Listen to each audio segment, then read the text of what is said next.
सनातन को रावण, कंस और बाबर नहीं मिटा सके, उस धर्म को कोई क्या मिटा पाएगा। सनातन धर्म के विरोधियों को सीएम योगी ने दिया करारा जवाब।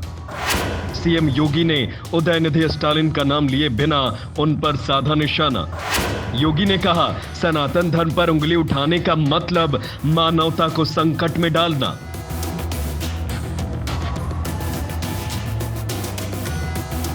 उत्तर प्रदेश के मुख्यमंत्री योगी आदित्यनाथ ने सनातन धर्म पर ऊंची टिप्पणी करने वाले तमिलनाडु सरकार में मंत्री उदयनिधि स्टालिन और इंडिया गठबंधन को एक सांस्कृतिक कार्यक्रम में बिना नाम लिए आड़े हाथों लिया। सीएम योगी आदित्यनाथ ने गुरुवार को श्री कृष्ण जन्माष्टमी के अवसर पर पुलिस लाइन में आयोजित सांस्कृतिक कार्यक्रम को संबोधित करते हुए कहा कि सनातन धर्म सत्ता पर जीवियों से नहीं मिटने वाला है। उन्होंने कहा कि जो सनातन नहीं मिटा था रावण के अहंकार से, जो सनातन नहीं डिगा था कंस की हुंकार से, जो सनातन नहीं मिटा था बाबर और औरंगजेब के अत्याचार से, उस सनातन धर्म को कोई क्या मिटा पाएगा। योगी ने कहा कि सनातन धर्म पर उंगली उठाने का मतलब है मानवता को संकट में डालने का कुत्सित प्रयास करना। सीएम योगी यही नहीं रुके, उन्होंने सनातन धर्म को सूर्य की तरह ऊर्जा देने वाला बताते हुए कहा कि अगर कोई व्यक्ति मूर्खतावश सूर्य की तरफ थूकने का प्रयास कर रहा है तो उसे समझना चाहिए कि सूर्य तक उसकी थूक नहीं पहुंचेगी, बल्कि पलटकर थूक उसके सिर पर ही गिरेगी। साथ ही उसकी आने वाली पीढ़ियों को लज्जित होना पड़ेगा। उन्होंने कहा कि हमें भारत की परंपरा पर गर्व की अनुभूति करनी चाहिए। ईश्वर को मिटाने वाला मिट गया। 500 साल पहले सनातन का अपमान हुआ, आज अयोध्या में राम मंदिर बन रहा है।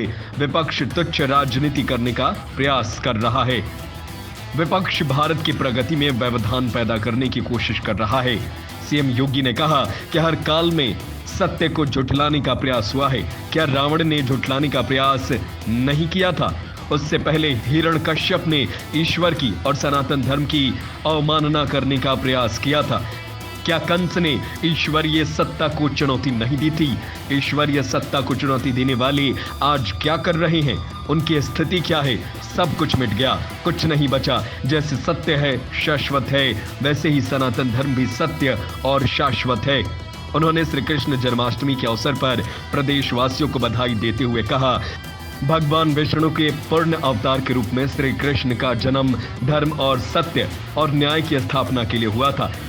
5000 वर्षों से लगातार भगवान श्री कृष्ण की आदर्श प्रेरणा भारत समेत पूरी दुनिया के मानवता के कल्याण का मार्ग प्रशस्त कर रही है। भारत के अंदर जब भी अत्याचार और अन्याय हुआ तो हमारे ईश्वरीय अवतारों ने एक विशिष्ट प्रकाश पुंज के रूप में समाज का मार्गदर्शन किया।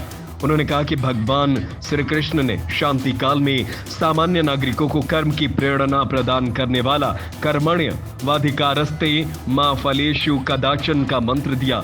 वही संकट काल में समाज को परिणाय साधुना विनाशाय च दृष्टिकृताम के मंत्र को आत्मसात करने की प्रेरणा दी। वही संकट काल में समाज को परित्राणाय साधुनाय विनाशाय च दुष्कृताम के मंत्र को आत्मसात करने की प्रेरणा दी।